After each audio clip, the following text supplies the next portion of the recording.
This Cincy Lifestyle Health segment, sponsored by Mercy Health. Living with type 1 diabetes can be challenging, but it is manageable. Dr. Huson at Mercy Health shows us that in addition to treatment options, maintaining a healthy lifestyle can make all the difference.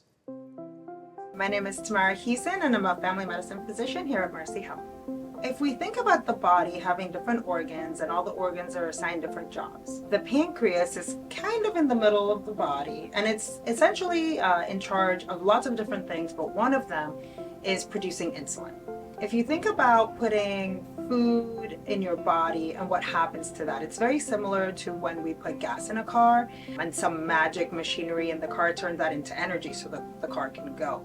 In our cells, insulin does a very, very similar thing. When you put food in your body, insulin is kind of the magic thing that in your cells makes your body go. And the pancreas is kind of in charge of making insulin. Type 1 diabetes happens when there's autoantibodies, which is a very fancy way of saying there's little molecules in our body that actually our own bodies make that actually attack the cells in the pancreas that are responsible for making insulin. And then that destruction of those cells means the body can't make as much insulin.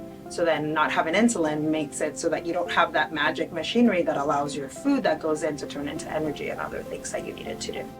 So type 2 diabetes is overwhelmingly more common. It's 90% of all the diabetes that you hear out there is likely type 2 diabetes. Kind of the way that they differ is type 1 that's the one that you mostly diagnose earlier in age, especially in kiddos. I always make a joke with my patients. It's almost like, a kid with, their headphones on, not listening to mom saying, please do your chores.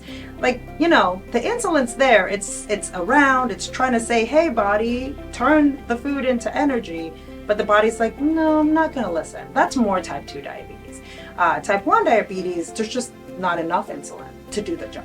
Believe it or not, they are still very much looking into what other risk factors contribute to type 1 diabetes. So this might be a little boring, like academic stuff, but essentially when they look at the rate at which new cases come about, it's outpacing just genetics. So we know that there are risk factors that likely contribute to getting type 1 diabetes, but those are still all under investigation. So there's 1,000 theories, maybe certain kinds of viruses can increase that risk. So we know that it's not just genetics and some environmental factors can play a part, but nothing that we know conclusively enough for me to say, hey, look out for this. Certainly, you want to do a healthy diet, you want to exercise, you want to avoid tobacco, smoking, alcohol, all of those things, leading a healthy lifestyle. But one of the things that sets type 1 diabetes apart from type 2 diabetes is that type 1 diabetics, because they have that destruction of the cells that cause insulin, they cannot survive without insulin from the outside because their bodies aren't producing it themselves, right? And so type 2 diabetes, there's lots of oral medications, there are injectables that are not insulin, some can even be managed with just diet and exercise and different lifestyle modifications, also insulin sometimes to some degree depending on what has happened in the body, but type 1 is always insulin. Typically you want to do healthy veggies.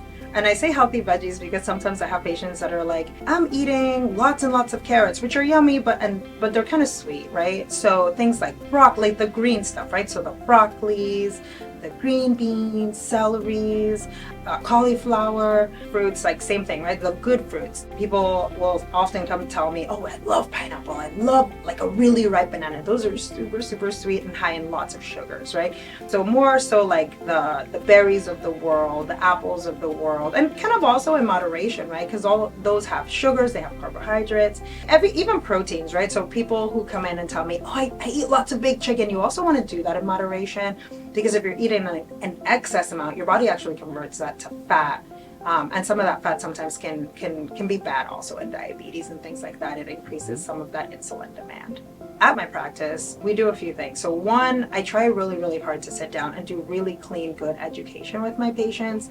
Try to teach them, if you can only go to your favorite fast food restaurant, tell me what your favorite fast food restaurant is. Let's look at the menu. Let me help you pick what the best thing is. Maybe you can do this salad, skip the dressing, or maybe you can do this, eat half of this, see where your blood sugars are at. Maybe you can eat another half later, hydrate. So we do some of the meet the patient where they are type things. So that's something we do a lot here.